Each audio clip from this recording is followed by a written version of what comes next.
Skully, how's it Hey, going, how my you doing, man? man? I'm So, doing good. does the background look okay? Can you see me in the photo all right? Yeah, everything looks really I'm good. not too far back or too far up. Nope, you're just like dead in the middle, looking great. All right. But So, how's it going, man? I mean, I know you were up last night doing all the radio promotions and all that fun jazz, but that's part of why I'm wearing these stupid glasses because, I'll probably look pretty tired right about now, man.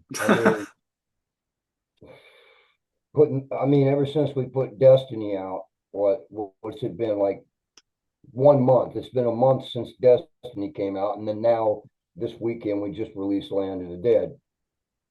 And it's just been constant paperwork, man, updating these radio lists and crap. And I've got a stack of paper here, a stack of paper there, and lists. I write all that shit out, man. You yeah, know, names, kicking ass and taking names, hell yeah. basically.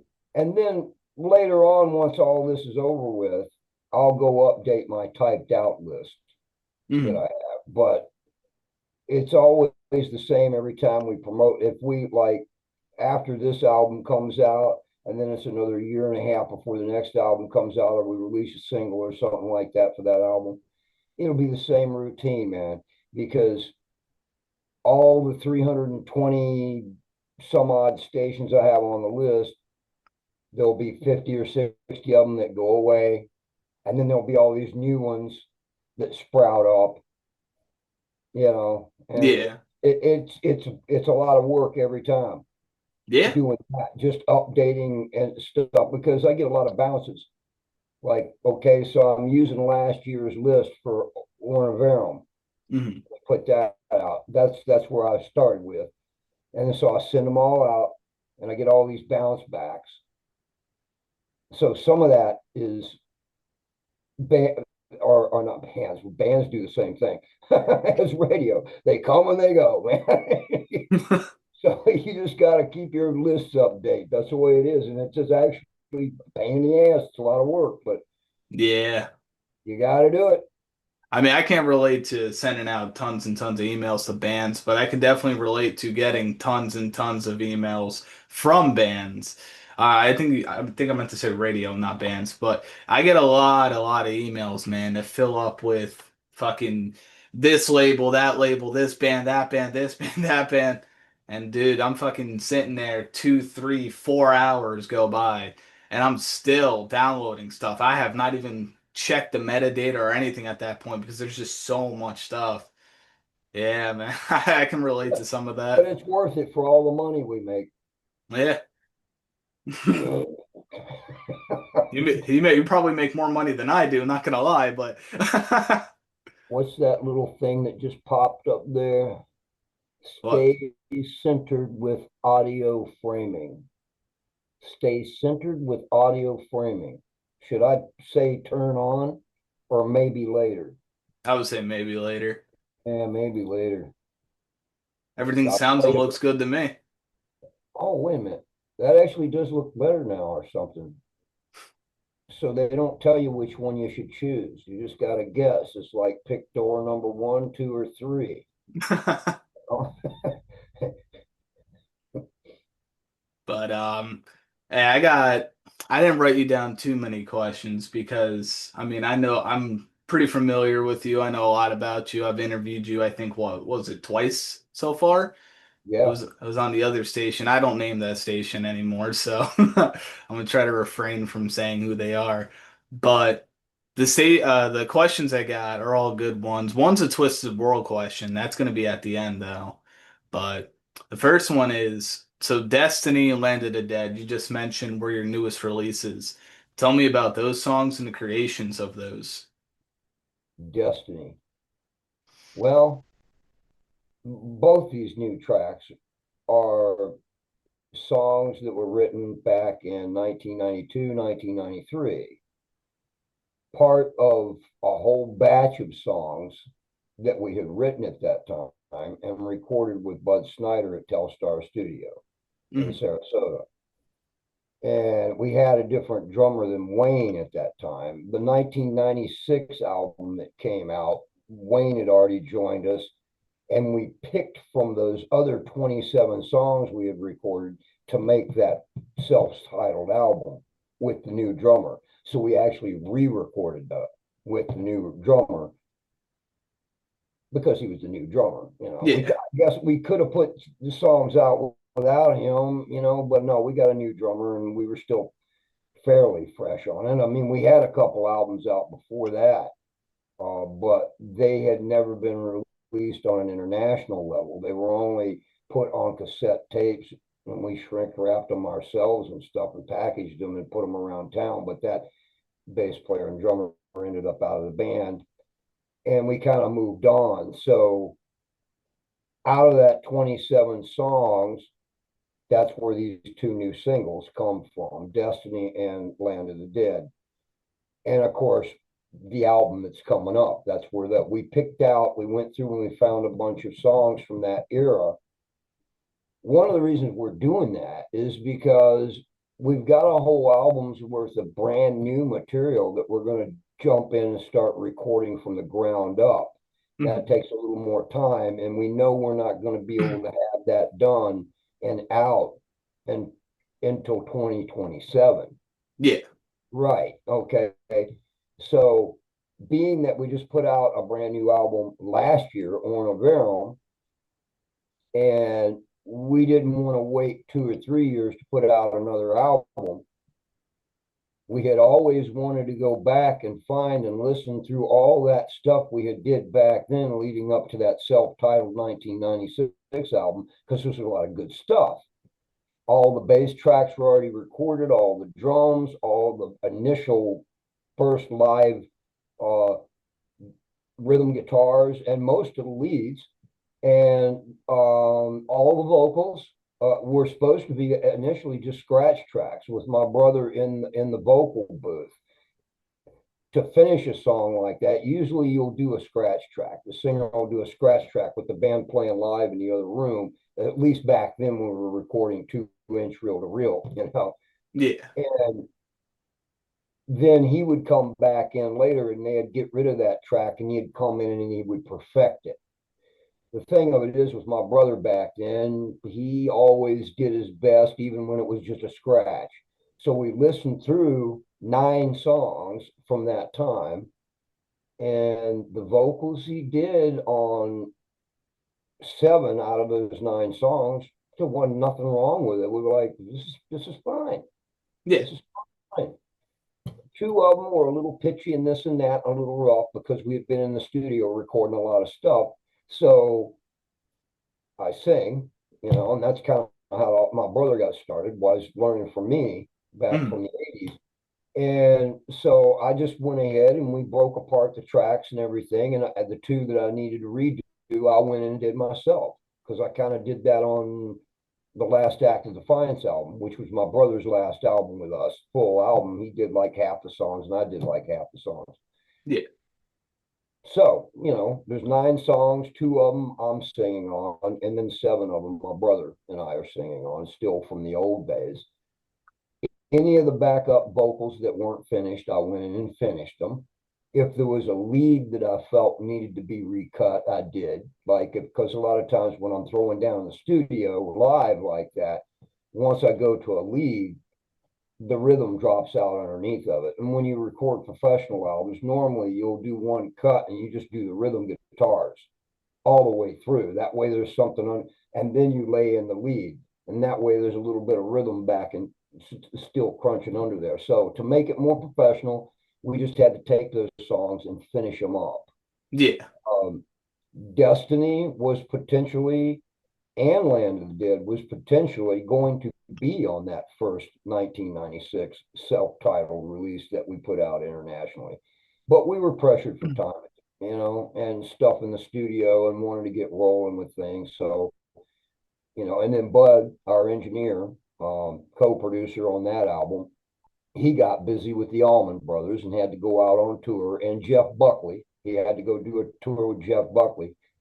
And he gave me the keys to the studio in his car and asked me to watch over all that stuff while he was gone. And he says, while you're there, just, run you off, do whatever, you can run off tapes and of the stuff. Back then, when we were running off tapes, we were using DAT tapes. Uh, DAT was a new thing back then. wow. That time, we're talking, these are between 1992 and 1995 because he was with us in 92, 93, and part of 94. And then he kind of got fired and quit at the same time. One of those deals. Yeah. And then Wayne came into the band just a few months later. And then Wayne and Phaedra was with us for another 7 years after that, you know. So we got that. That's really where the whole thing for Seasons Wolf got started. Was Yeah. that even though we got started in 1988 and went through a lot of changes, recording that first self-titled album that was going to be an international release and working with Bud Snyder and meeting a lot of people like people from the Allman Brothers and Black Crows. There was even a couple of members of the Black Crows that was in the studio at the time while we were recording it, stopped in for a visit, was listening and stuff like that, you know.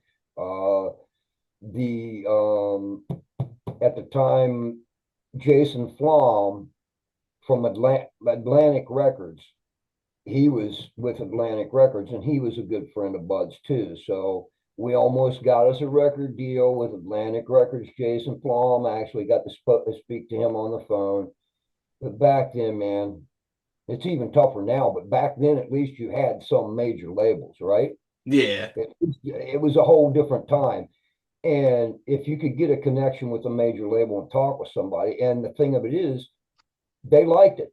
They liked the material that we were doing in the studio, and they felt there was potential for that. And Jason Flom was a pretty big, like the president or assistant president or whatever at that time with Lava Records from Atlantic. And he was work. The thing of it is, when I talked to him, he says, "Can't give you a deal right now. Ooh.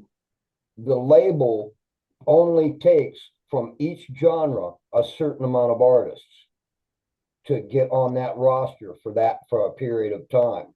They only Yeah. sign, they can only financially they're a big corporation and but still they've got to, you know, do business and make sure, okay, look, for the metal label, we're only going to sign 4 bands.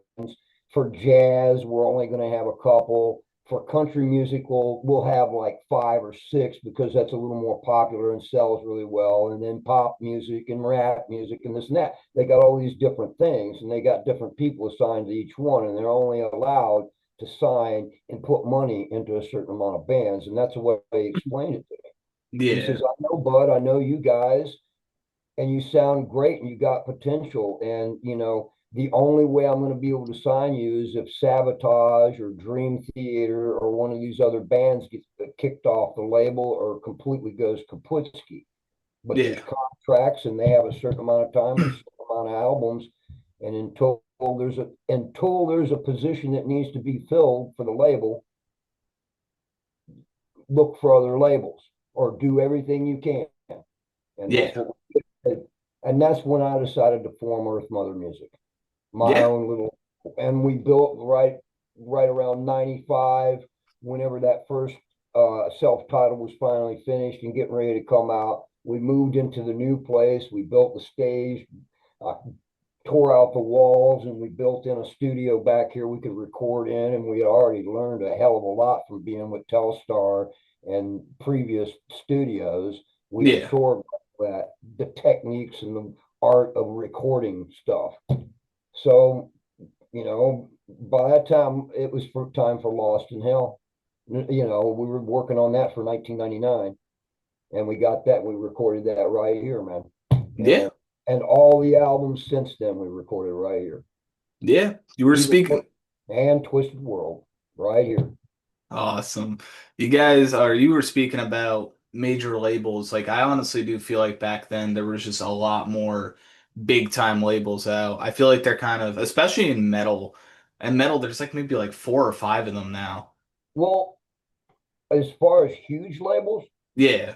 well, back in the 60s and 70s, a lot of labels were sprouting up, and you'd get things like Arista Records and Geffen Records and Atco Records, Black Oak, Arkansas was on them. I remember I bought all their stuff. And you had Warner Brothers, and then they'd have a lot of little labels that were subsidiaries of the big label. In other words, the big label owned a piece of them, but they were their own separate little labels. Like when U2 came out in late 70s, early 80s, U2 essentially U2 Yeah. essentially had kind of their own label called Mhm. Island Records, and they did really well. But Yeah. what happened is they did well enough that it attracted the really huge label to say, "Hey, we want to own your label, and we want to do a major deal with you." So Yeah. that's some of the stories that happen with bands that actually form their own labels. If a band does well enough on their own with their own little label, I mean, I'm talking like way better than we've done, of course. It becomes a big label. It's like Joan Jett with Blackheart Records. Yeah. Which that's what when she couldn't get a major record of that. No, they didn't want to touch that. So she found her a manager, and she formed Blackheart Records, and she got a good manager that knew how to work the books and the right contacts, and they got in and recorded a really good album, and she had a couple of big hits, and of course, boom, now she's got a popular label. And back in the 90s, in the late 90s, and I think coming on into the two, they might even still be doing that. She was actually signing other bands on her Yeah. label and helping them out. And I'm like other hard rock and heavy metal bands, like Metal Church, I think was actually on Blackheart Records at one time for something. I Yeah. know there's a handful of bands like that. Let's see. I Even have Iron Maiden did the same thing. God, I can't remember the name of the label that they ended up. they Uh, had a subsidiary of whatever, but Sanctuary. I think it was Sanctuary Records because they have a song called Sanctuary, and I think Iron Maiden management and probably Steve Harris and their wisdom of finances and stuff, they ended up financing their own label. let's see. So Joan Jett's label, Blackheart Records, had Girl in a Coma, L7, the Eyeliners, the Dolly Rots, and the Cute Lepers. Oh, okay, all right. I thought Metal Church had something to do with them at one time, Let me see. maybe for one album back when times were hard, coming right out when metal was going through like really hard times in like the late 90s, coming into the early 2000s. It was like this, a lot of metal, hard rock and metal bands were having a downturn. So smaller labels were sprouting up and starting to sign some of those what had been once big names to keep it going. Looks And like we, but they never signed us. None of them. We'd already was doing our thing. I think we had at one time somebody, I don't even remember their name because I just kind of moved on and we concentrate on doing our own thing. But somebody from Roadrunner was taking a look at us. But yeah. but at the time, Roadrunner was considered a small label. Yeah. They're actually a bigger label now because they've been around a long time and they helped a lot of bands. But still, they're not a majorly huge label. And I think there's a few more, like Metal Force Records kind of started out like that too. And I think they're the ones that helped a lot of bands like Metallica and Anthrax and such Yeah. before they actually moved on to get the huge deals. Roadrunner was actually, I don't remember the original label. There was a label that was only like Florida based for a while. And then Roadrunner went and bought it because the guy from Skeleton Crew, Cam, the singer Gregory Hill was in Damage. He was on Right? Roadrunner, and at the same time, also as Jeff from Crimson Glory was. And they told me that whole story. But Roadrunner, yeah, like you mentioned, they were very small and they sprouted. They had some big bands like Typo Negative on there. That's just it. You can be a small label, but if they're really wise in their choices and they find like a handful, like five bands that are all working it. The Yeah. bands are already working it, and they're tight and they're staying together and looking like they're not having any problems, and they're actually getting some people, and they're already selling some of their demo CDs and stuff like that, and they're actually building something out. that's how a small label can turn into a larger label, is by the quality of the artists that you put on that label. Yeah. You know, and because you, it's like stacking the cards in your favor. You don't just sign up any band just because they got some good tunes or something and they're playing down at Joe's Corner Bar. You know, it's like, no, I want to see a band that's not only playing Joe's Corner Bar, that's doing this gig here and this gig there, and maybe a festival here, and they're looking like they're having some significant success, and they're really working it. They're really Yeah. working hard for it. You know, that's what even a small, that is what is best for a small label, is to have that kind of thing. Yeah. And they I, found that. They found that, you know, like Metal Force and Road Runner and labels like that. They were smart and they found the right bands at the right time, and they grew. And there's, I guess, some of them still around, like Road Runner. yeah. I feel like these days you can tell what bands are really putting in hard effort and what bands are just kind of putting music out and then walking away, you know? Like, But it's changed a lot though now, even more. God, yeah. it's a whole new ball of wax that I don't even think the major labels have figured it out. Nobody's figuring out what. I mean, all I can say is in my time of playing, and my first band since I was like 14 years old, 1974, it was pretty consistent the way things worked for like through the 70s, most of the 80s, and into the 90s. But right around 1994 and 95, shit started getting weird. 96 specifically with that damn 1996 Telecommunications Act that really screwed a lot of independent artists out of having any chance of mainstream airplay. Uh, Yeah. to grab them and pick them and choose them out of the college market. They were no longer doing that because clear channel communications and all that crap that went down. And then after that, then the internet kicked in, and then after that, the streaming services and everything else as we came out of the 90s into the 2000s, and it's just now it's gone completely wonkers. Yeah. And after the COVID thing and the riots and the people attacking each other and wars, and it's just like, for me over the past 5 years, it seems like in the eyes, in the feel, the vibe from almost everybody I meet, fans and musicians, it's obviously we like it. Okay, they like listening to it, we like playing it, and everybody would like things to be the same. And part of that nostalgia is what the tribute bands and cover bands are thriving off of right now, because it takes people back to a time when things were cool, Yeah. a lot cooler. And the ears and eyes just aren't open for as many as it used to be. It seems like it's kind of taken a little, it's down at the bottom of the priority list right now. Yeah. You to worry about some new band or whatever and put all your faith in, and go buy all their stuff and just really get into it. I don't see much of that happening anymore as I used to. Yes, it does happen. You know, it does happen and it can happen, Yeah. but you just have to work way harder for it now. And well, let's put it like this, that takes a hell of a lot of the fun out of it for a lot of musicians because they're already lazy in the first place, or they want the record deal and the red carpet, and they want a staff of people doing all that shit for them while they're out there writing the songs and just playing the shows and enjoying it.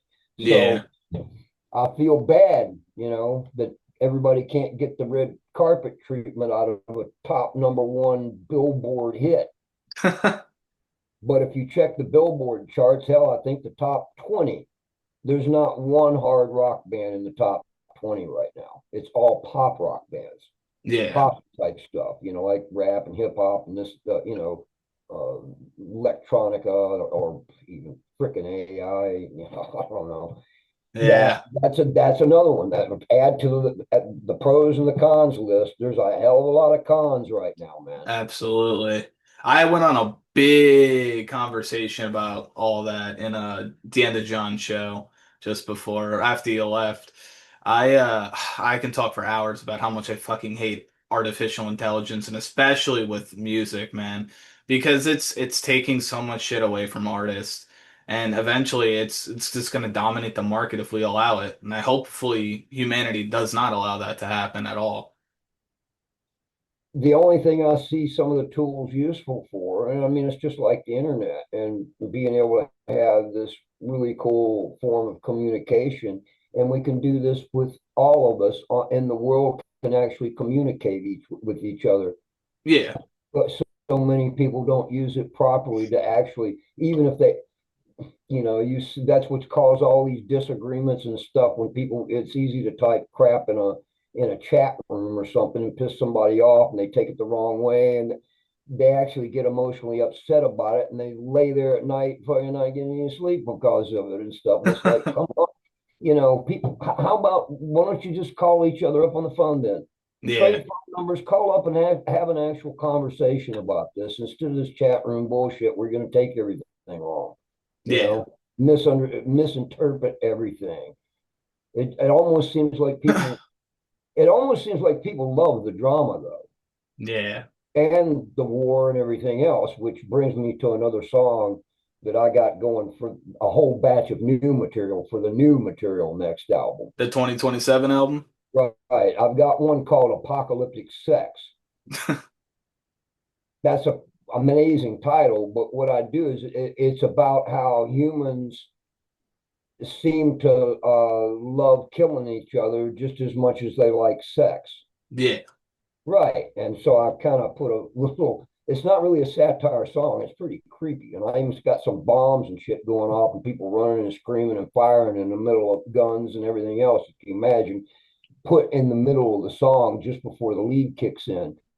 And then after my lead, and then at the end of the song, it abruptly ends. And I recorded these people, orgasms, basically. A couple of girls or whatever I grabbed, you can get that off the internet anywhere. So I found one. I was like, listen, okay, that's a really good orgasm sound right there. Two girls, whatever. So that's like,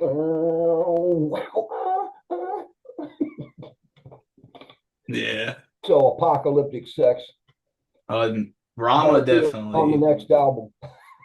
Drama definitely is no stranger to Vibe Tunes Radio, I'll tell you that one. It Well, a little bit of drama's okay every now and then. That's what keeps things a bit interesting and always has. But yeah. when it gets to the point where people are threatening each other and wanting to kill each other, come on, man. I mean, go meet at the pub and have a beer. And I'm betting you that you might actually get along and find Yeah. a hell of a lot of things that you have more in common than you don't. My whole take is like if somebody has that big of a problem with me, I don't know. I'm the type of person to where I'm very confrontational, but if I feel like there's nothing I can do, I just kind of break off and do my own thing. Like I try not to just sit there and keep fueling the fire and having somebody just shout at me, this, that, because it just doesn't solve anything, you know? But with Vibe Tunes, man, oh my God, I've had a lot of hairy situations with some DJs I've brought on. I've been called a lot of things by some people I've gotten rid of, so And whatever there's you, always going to be that. There's yeah. always going to be one. It used to be I did what I used to say like 20 years ago. It's changed now. The my personal statistics on the matter is like if you have a show with a Mm, band wherever and 10 people show up to the show, yeah. out of that 10 people, there's always going to be that one asshole. Yep. Always a hater. Possibly, all right. Okay. 20 people, two assholes. 30 people, three assholes. So now you know why when they have a show with 20,000 people in the audience, they got a lot of security because that's a lot of assholes. But the problem is now in recent years, it's kind of the percentages have gone up to maybe 2 out of 10. For every 10 people, there's going to be two assholes. Yeah. So that's the funny thing, right? So I've Maybe always, I'm an asshole. Maybe I end up being the asshole accidentally in that whole lineup at some point somewhere. Sometimes it comes down to how bad of a day one of us have had yeah, before we, like walk into a 7-Eleven or something. We've had a really rotten day all along, okay? And now we walk into the 7-Eleven and somebody comes along that's a real asshole. And all of a sudden that you turn into an asshole too yeah. because of it. It just happens, man. It's human nature. Negativity is very contagious. But now it's not quite as simple as that, though. I mean, with all the crap that's going on in the world, it's gotten really complicated and stupid now. Yeah, But we won't bring politics into it. But yeah. geez, Hmm. no matter where you go, all through your life, it just seems like the politics are kind of trying to bite your ass no matter where you go, you know. Yeah, man. Can't even go on social media these days. You go on, you just try to look for what bands are releasing new music, and then you're getting hit with political here, clash, you know? Well, like you've heard me bring up that 1996 Telecommunications Act Yeah. from 1996. Hmm. That's political, man. Yeah. Okay. And that's why that came into being. And that screwed a hell of a lot of artists, independent artists, releases and college radio marketing and stuff that was going on. Because at that before that, the only major radio was only allowed conglomerates were only allowed to own so much of the market. So that way there was five, six, seven different radio conglomerates with different regions, and they could. But that changed in 1996 when Clear Channel Communications did their little deal, and the government passed, and now you can own more. Yeah. And it's really not fair for one media outlet to own everything. And that is exactly what Clear Channel Communications was doing, right down to even owning the venues that bands play at. Yeah.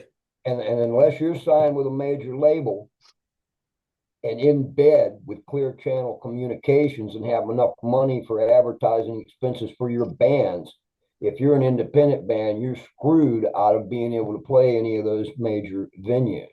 Yeah. You're not on a major label. Only the major label artists can play those venues. If any independent artists want to play a show, they got to do a buy on. They actually have to pay for it. They don't make any money. They actually have to pay 20, 30, $40,000 to get on that bill. It's A lot of that crazy. was happening with Ozfest, and I could name a whole bunch of other festivals. You want to play? Sure, you can play on a big stage in front of a lot of people. This is how much it's going to cost you. It's not because we like you. It's not because your music's any good. All right. It's because you can afford to pay us to play for 20 or 30 minutes on stage in front of a bunch of people. It's terrible. And it got to being like that. Yeah. You And brought up, and some of the major bands that are signed with major labels that were doing the headlining for a lot of shows, they actually got a piece of that money too. So they're not innocent. yeah. They're not innocent. It So, comes down to the fact that a lot of it just revolves around greed, man. yeah. I got this ready for you too while we were waiting, man. Can you actually even see it?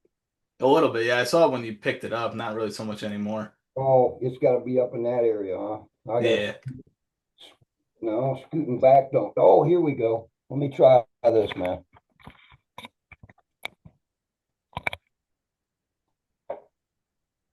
Is that better? Yeah. I can see it better. Yeah. So I'll give you a little sample.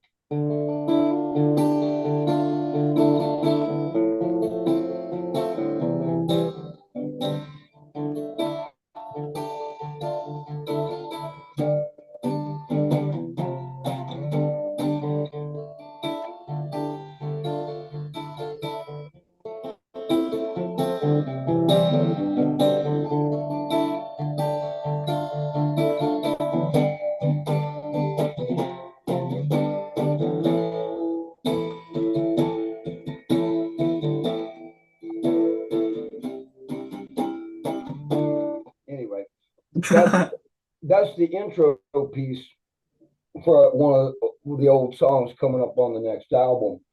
It's actually clean guitar like that and sections of it, but then boom, down, and it goes into the heavy part. Yeah, It's the longest song on the album called Symbols. awesome. I mean, it's gonna be And awesome. it it has a lot to do with, and the thing of it is, we wrote that back in like 92 and 93. And is that better? Yeah, And man, when you read the lyrics to this, again, we're guilty. Seasons the Wolf is the prophets of doom. yeah, man. So, Well, yeah, so I don't know. so I only had, I think when we left off, because I'm all a little. Today's been I know today's been longer for you than me, but today's been a long day with me, man. I've been ever since I had to wake up right into Rich's show, and then I'm promoting, then I'm creating the banner, doing the questions, doing this, doing that. Long day for me, and I had a full night of sleep. You put in a lot of work, man, but you've come a long ways in a short time, man. And this whole thing with you hooking with Rich Dillon, Yeah, and CGCM, and the DJs that you filtered through, and you got a nice staff of DJs for different shows. I don't see that ending. If as long as you continue on, you're going to start to attract, because people can kind of see there's something going on there, and when people see something good going on, they all kind of start creeping in. yeah, little Good to by see, little. man. It's really good to see. I've put a lot of time, work, energy. There's even been like Tuesday, I think I came down with that stomach bug, man. I'm still sitting at the computer, listening to shows, working on things, doing this, doing that. So there's been a lot with radio, man, that I've put a lot of time into. But as you said, it's all came very quickly. And was it yesterday during the CGCM, or Meister, during the Meister show? Yesterday afternoon, Yeah. even Rock Dog from Wild Dogs Radio popped in, man, to Yeah. check the show out. And then that's cool. That Yeah. that was really cool. There's definitely like this big networking pool going on with some stations, and I'm glad to be a part of it, man, because I think you've known I've had some, would say, unlucky moments with some other stations, not even just the one that I used to be on, but some other ones. And it's cool to actually have like good people in a little networking corner working together for once, and regarding Right. stations, that is. And and even so, some of those stations are still cool. I mean, at Yeah, least for the bands, at least, I know we get played on a couple other stations that they clash every now and then. And usually it's not because of the whole station. It might be because two people clash. yeah, And they've still got a lot of other good DJs and people with shows and stuff, but they don't want to make any waves. So it's just like bands, man. It's just like opening a restaurant across from or down the corner from another guy that's got another restaurant. yeah, definitely. In a way, I mean, as much as people always say, hey, let's all work together, let's not be so competitive and stuff. I'm sorry, but it's always going to be slightly competitive, like sports or any type of entertainment thing like that. Yeah, You know, there is going to be a certain amount of competition. In all that, it is good to see, though, when a young station comes up and older, experienced ones notice and how cool it is, and it starts to draw people in, and it's nice to have that camaraderie. yeah, It just it's it just doesn't happen all the time, yeah, but when it does happen, it's really cool. So you kind of just gotta keep that going, man. Don't lose. yeah. Bringing on Rich Dillon. I mean Embry too. I brought him on a while ago. He's a Oh, great Rich DJ. Henry. and the thing of it is between well, all the other states, I could go down a freaking list of stations right now that have helped us, Yeah.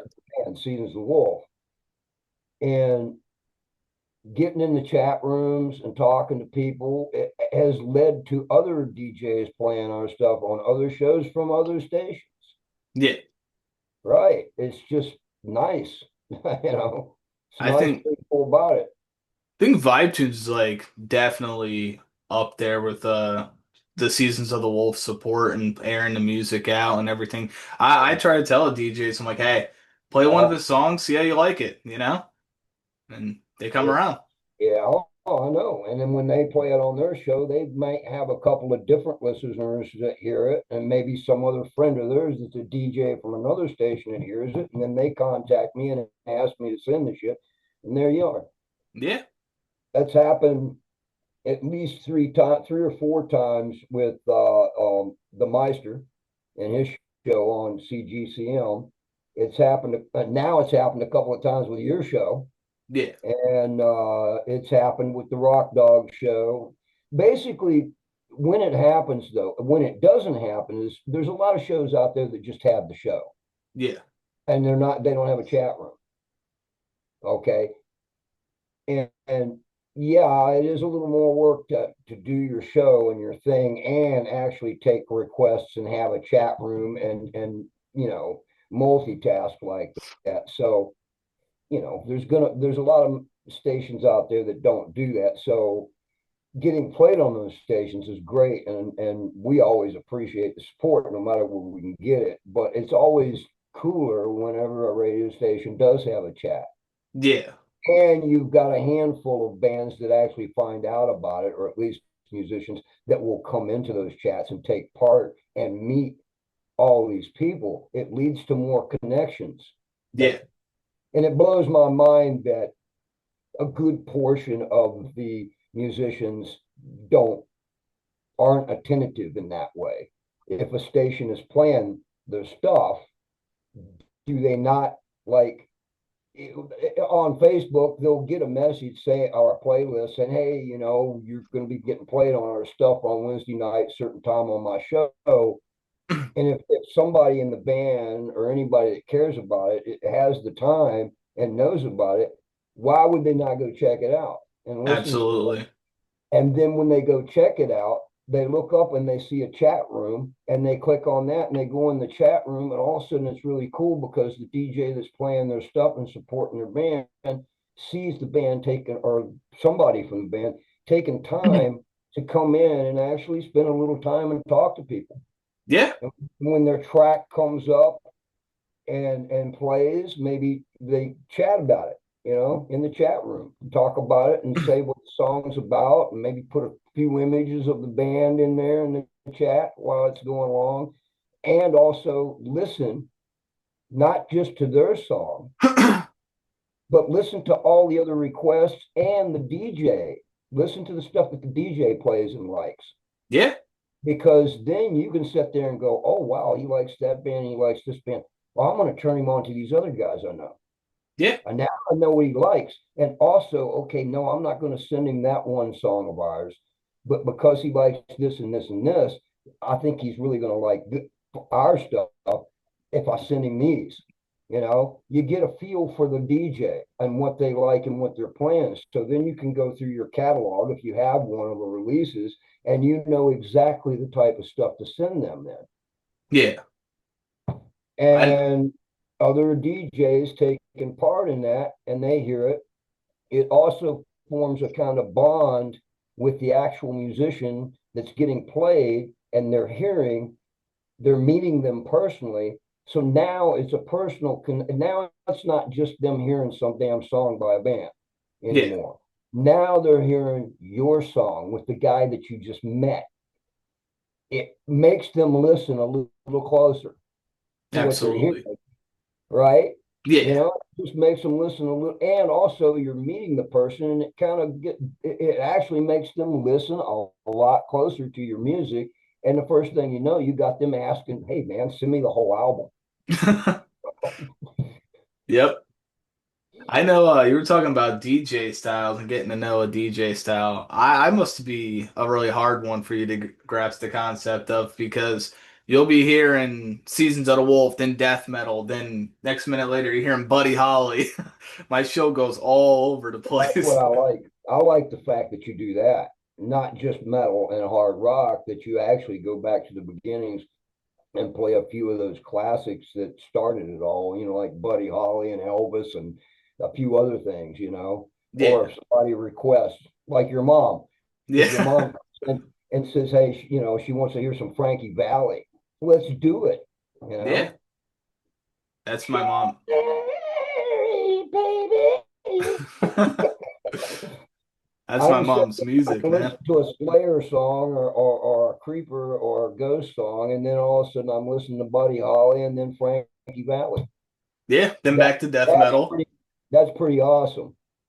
And I Yeah. like I like DJ Underwood's little he does 3 hours, right? Yeah. I know, and on Sundays especially, he plays that like 1 hour of nothing but classic stuff. Yeah. The But classic rock really, set. really classic stuff. But he doesn't just play classic stuff that was hits on the radio. He actually goes for the deep cuts, Yeah. classic stuff like the band Cactus with the song Evil. That's something you never heard that on the damn radio. I can guarantee you. Maybe on some underground college station or something like that back in the day, but you didn't hear that on mainstream radio. Guarantee you. John's the guy. I trained him good. I he's also just a straight up workhorse when it comes to radio. He's always grabbing new music. He's always trying to he's not too familiar with like the scene too much, but he's always trying. He's always giving good effort. And like And if he likes a lot of music, man. And what yeah. he said, he just turned 71, Yeah, right? Saturday. And like, wow, this dude has a very diverse taste in music, Yeah. right? Yeah, I mean, you don't find guys that age that have a wide, I mean, that listen to even like modern stuff from right now coming out and everything all the way back that actually plays it and enjoys it. Yeah. Yeah, John's the you type. got He's just very. If he hears a song and it sounds somewhat alright, he's like, okay, cool, it sounds good, and that's it. Like he's kind of like me, very easygoing when it comes to music, and especially new music. Like for me, it's you could probably send me something, whatever you think your worst song is, and I'll be like, that song's great. well, you're getting a quite a good variety on vibe tunes right now. I mean, you got Crazy Cat, which is an appropriate name for her, Carol, Crazy Cat, and you got DJ Silver with his thing, and then you got DJ Thunder. You LR know, Thunder, yep. have a got well that plus now we got Rich Dillon, the Meister Dillon with CGCM, and we got Rich Embry. I mean, there's all these different shows and characters make for like what radio used to be with character from the DJs. Yeah. Like it was back in the 70s when people would tune in and hear like some late night radio and the DJ talking, how you guys doing out there? You doing okay, man? On this late Saturday night, are you chilling? Are you smoking a little weed or something? Maybe drink out by the beach. Well, I'm going to play you a really cool song right now. It's a new Cat Stevens song. Yeah. And boom, they play it. Well, see, there's character there, man. And people used to enjoy listening to that kind of thing. Yeah. And that, I think, is what's going on right now again. It's just a different way. Yeah. It's the internet and it's internet radio. But the way I see it going, because of technology and just the way it is moving into the future, internet radio is going to become mainstream radio. I'm hoping so, definitely. I'm hoping Vibe Tunes That's, gets I mean, I think it's right there in front of you. There's no other way to get around it, man. yeah. I'm hoping Vibe Tunes adapts to that and becomes mainstream too down the line. But if it ever does become mainstream, I want to keep it the way it is, man. No playlists, as in you have to play this. Everybody gets free range. You play what you want. You have your own fun and stay in your own character. That's the part about Vibe Tunes I like is that I don't tell people to play anything. I just say put up a show and have some fun. Well, I like it, and I Hey, know other people are starting to like it too. So we just need to. There's a lot of people that I think will like it if they just knew about it and took part in it. yeah, Got to draw them in, to get that first experience of it because it can be addictive. Once yeah, they start to get into something, then they're like, "Oh man, no, I don't want to go out tonight, man. No, I gotta stay. I'm going in the chat room. I'm going in to listen to some Vibe Tunes radio, man, for the next 3 hours. Okay, I'll meet you later at the pub or something." yeah, for sure. And I think the big thing right now for Vibe Tunes is there's just we don't have one bad DJ. I think everybody's all eight of us are all just doing really good. Like we all have great personalities, great music. I mean, it's pretty much no matter what day you go on, you're going on to a good DJ. And that's one thing I really like because that took a while to get for sure. We've had a couple of bad eggs in there. I mean, it's easy for me to say because I'm in a band, and yes, you guys are supporting it and playing it, and the different DJs and stuff. So yeah, maybe I'm a little more attentive to it than the average person because I got stake in the game. Yeah, But we have been able to draw in a few people that aren't musicians that are just music listeners, and I see that kind of sneaking in, and they really do get a little bit interested, and it's fun. yeah, Okay, that's what we need to make happen. absolutely. Because like anybody that would see me talking right now on this and watching it that is a musician, they're going to say, "Oh, he's just doing it so he can get play and this and that, and he's for the band and this and that." Well, of course. What we freaking idiot or something? I'm a musician, and this is what I do. I Yeah, promote my band, and when I find somebody that's going to play our stuff, I get damned attentive, yeah, you know.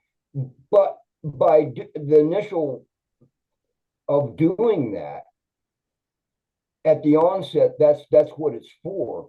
But once you are attentive, then it makes it personal, and you actually meet people, and it's no longer just about the music anymore. yeah, I mean, as much as it is, it's about meeting people and busting each other's balls, maybe occasionally for a little laugh. But they're like, "Oh man, that thing you're playing sucks. Oh, I like it," and we can all laugh about it. We do that all the time over at Rich Dillon's yep, podcast, man. You know, we got a couple of fans that come in there and they bust his balls all the time. And yeah, he laughs about it and he busts their balls right back. Have you ever seen that little turd emoji that comes across the screen? yeah, Yeah, yeah. Whenever somebody requests something and he plays it and he messes with him because he don't like it, he's like, "Oh, that's complete crap." And he'll press the button and a little turd will come floating across. yeah.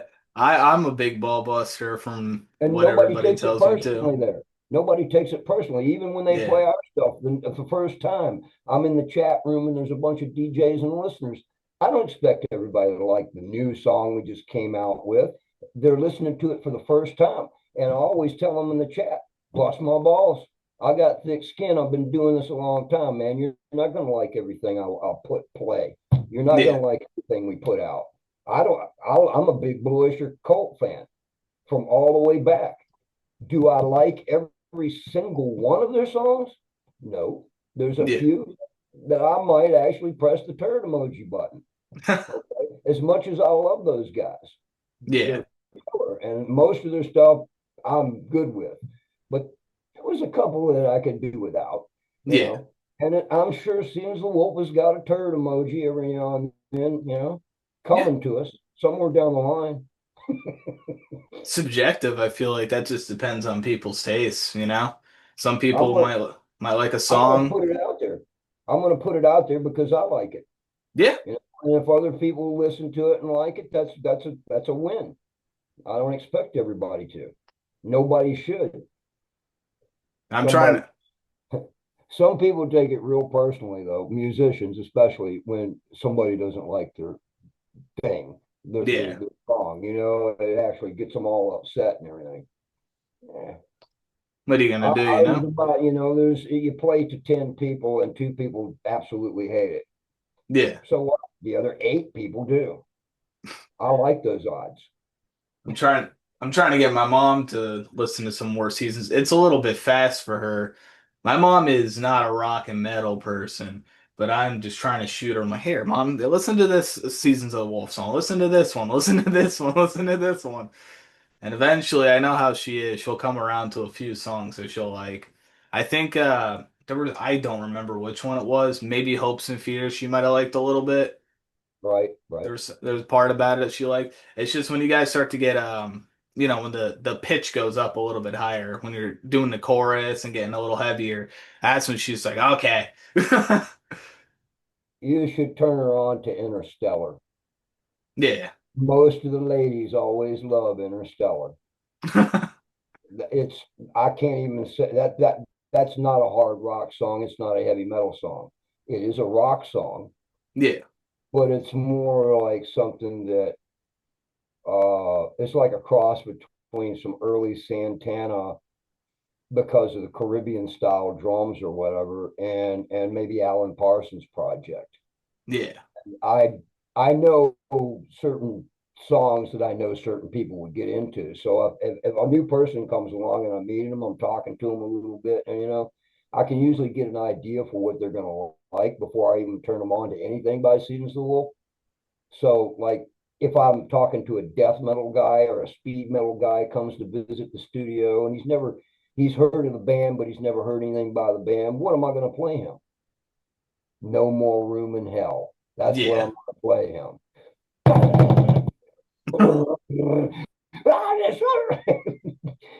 And 9 times out of 10, they're going to like, oh, wow, that's cool, man.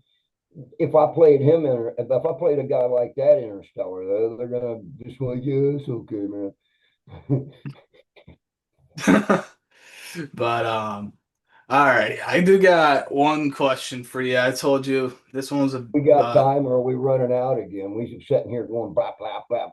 yeah. No, we got about 10, 15 minutes of time. Okay, So we're well, not too we'll get strapped. to an actual question here then.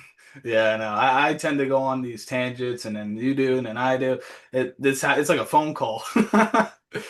A phone call conversation about the music business and radio and stuff like that by two people that do it, I think is actually kind of more interesting than just a damn interview asking me questions about the damn band. But Yeah. and I love my band, but like I say, I've been doing this a long time, and hell, you know, I don't know how many interviews I've done on the Yeah. phone, on the chat, or just handwritten ones for magazines and stuff like that. And after a while, it gets to be like, okay, let's ask about you. What color do you like? Yeah, I think we since we already done two interviews in the past, right? I did all the question and answers and all the fun stuff with that. But I do have a question and answer question here, and it's a Twisted World one, right? So you guys had a bit of a lineup change. New tunes. When can we expect some new material from Twisted World? Well, we're trying to get Stevie in. We don't have to. We've got a lot of songs already recorded on drums, bass, and guitar, and even with Alex singing them. Hmm. Okay, and they were pretty much all ready to go. That was the situation we fell into at the end of last year when Alex decided to leave the band, the singer. And then, like a month later, Shelby left too, the bass player that we had. She was kind of like the new person, but she only lasted like less than a year. Yeah. Okay, so, but the thing of it is, we had enough songs recorded to release an album already. And that's exactly what we were planning to do. It would already be out by now with Shelby and Alex on it. And we would be actually promoting a couple of singles and releasing that album. If that happened, had to get a new bass player. And it's kind of, Stevie's very powerful bass player, and it gives the music a little more of an edge. So we got to bring him in and recut those bass tracks with him on it. I don't Yeah. have to record the drum. I've already done the drums, and Kurt's already done the guitars on all that stuff. and my backup vocals are there. I'll probably have to redo the backup vocals because of our new singer. We'll drop all of that and have him come in and recut those songs as well, and then I'll come in and do the backup vocals. So it's like all the guitar and the drums are pretty much done, Yeah. and there is bass there. So that makes it easy because Stevie can listen to what's already there and learn the song, but he's got his own way of playing it that I think is a lot better. So we just delete those bass tracks, and he comes and sits down right here behind me, and there's the recording computer over in the computer there in the corner, and our mixing board is back over in that corner, Yeah. and he'll set right back over here and in the AC, and we'll run him direct and mic his amp out in the other room, and he'll just sit there and start laying them down, man, one at a time until he gets them all done. But we are on a more immediate thing because Max, our new singer, has been with us for about 8 weeks now. And man, he came a long ways in 8 weeks. He's got 15 songs down, enough for Awesome. a lot. Right now, we got enough for a live set list right now. And it's tightened up the last couple of weeks. They've started to tighten up really good, and we're starting to work in the backups the way we're doing it now. So, like, we're still doing Too Far Gone. Yeah. But that was one of your favorite tracks, and but we don't lose that song because Kurt, the guitar player, Ace Kill, he's the one that wrote the lyrics for that. So all we got to do is bring the new singer in and cut it for the album. That's not going to change the single that's already out there. I mean, what we already put out, the single still have Alex on it, and kudos to Alex. He's just a great, talented singer, man.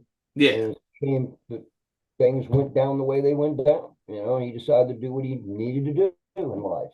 Yeah. But the new guy is a little more edgier. He's not on pretty parts. He doesn't have the what I call the smoothie vocals. Ooh, this guy's got a little bit more like that kind of thing. So we're working that in there, and actually, it kind of even it makes those songs that much more edgier, I think. So Yeah. we're gonna do it that way. The first song we're gonna release that we're gonna bring Stevie in to recut is a brand new one that hasn't been released as a single or anything, and that will be our first single while we're working on the album. We'll put that out in probably a couple of months, probably January. June. We'll go through the holidays and finish that up, and by January we'll be releasing it. The name of the track is "We Know How You Feel." Okay. And so Awesome. I picked a really good one for this, you know. Yeah. In fact, on this one, the new singer, I actually went in and wrote lyrics for it. We had different lyrics before, based on like a cowboy thing, running from the law, and then he busts into the bar to go hide or whatever, and some guys over the table, come on over, man, we know how you feel. Yeah. And now he's got his new little team of guys or whatever while the sheriff's looking after him. It's kind of like a little story. So I kind of put that twist on there. And I only had a verse and a chorus line just that I rewrote to get it started. And when Max came in, the new singer, I said, dude, here, I wanted to get him involved in something right off the cusp. Instead of doing lyrics that I'd written or Kurt had written, this and that, I want some co-writing to start off with. You write the rest of the song. Yeah. Based on what I've already written in the subject matter, you write the rest of the song. If you need some help, I'll help you with a couple of lines, but I want you to come up with the next two verses of this story. And he did. He did a great job on it, and it's done. We've been working on it, so that's going to be our first cut right there. Awesome. That's gonna be awesome, man. Always love Twisted World. Of course, always love Seasons of the Wolf. We are running out of time though here on Zoom. I think this is a good conclusion for sure. Cool, man. Cool. I do really do appreciate your time, man. I know it took a little while for me to get you back on for an interview with me. I know you interviewed, I think, with LR last year, but I wanted to give it a little bit of time, wait for you to come out with Orna Verum and start working on Lost and Found. And I think this is It was a good time, perfect time as well. Yeah, like I say, this Lost and Found release is just kind of filling in for the time that's we wanted to release something in 2026, you know. Yeah, We we didn't want to wait like 3 or 4 years or anything to release a brand new album with brand new material. So we had all that.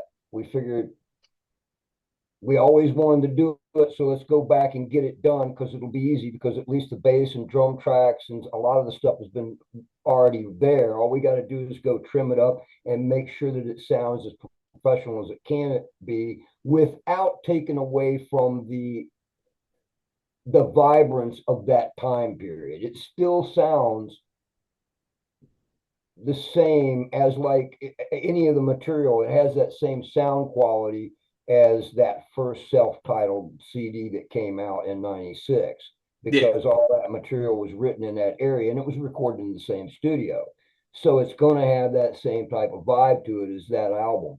Let's get that out there and done so that we can put us up to 9 albums, and then we'll work on album number 10 for in the meantime for 2027. yeah, You know, like we can bang them out 2 years in a row, put this one out 26 and continue working on the new one for 27. yeah. Then we'll have a catalog of 10 albums. Then Awesome. I might be happy, I don't know. We might Abs- end up going for a or at least go for a dozen, you know. yeah, why not? Let's go But for first, we got to reach the 10 album point before we start thinking about album number 12. We certainly absolutely. got enough material for it laying around, old material, not so old material, and brand new shit. Awesome. Hey, thanks, Scully. I appreciate you. I really do. It's been a All great right, man. interview. Hey, Seasons of the Wolf appreciates you, and so does Twisted World, man. I mean, Thank, thanks for being there, doing what you do, thank you, and man. bringing some more people into it. I mean, it's good to see for you because you got places you want to go with this too, man. And I'm Absolutely. actually, it's almost like watching a brand new band up and coming. I'm watching, the other radio stations were already on our list and we were playing for a long time. This is a brand new station that came up and I got to watch it grow from the beginning. Yeah, So it's like watching a new band come in for the first time to the studio and meet each other and start trying to throw down some songs. And then 2 or 3 months later, they're actually getting tight. And, it's always nice to see something brand new actually pan out and yeah. start so keep it going, man. Thank you, brother. I really do appreciate it. Really do. All right. All righty. I look forward I look forward to the next one, man. Absolutely. You have yourself a good night there, Scully. All right, man. Take care. You too. Tell your mom I said hi. Package is coming, man. Awesome. Will do. That's where I'm heading to right now. Go downstairs, get some air. Yeah, I'm about ready for some chow, man. Me too. All right, Alrighty. man. Take care.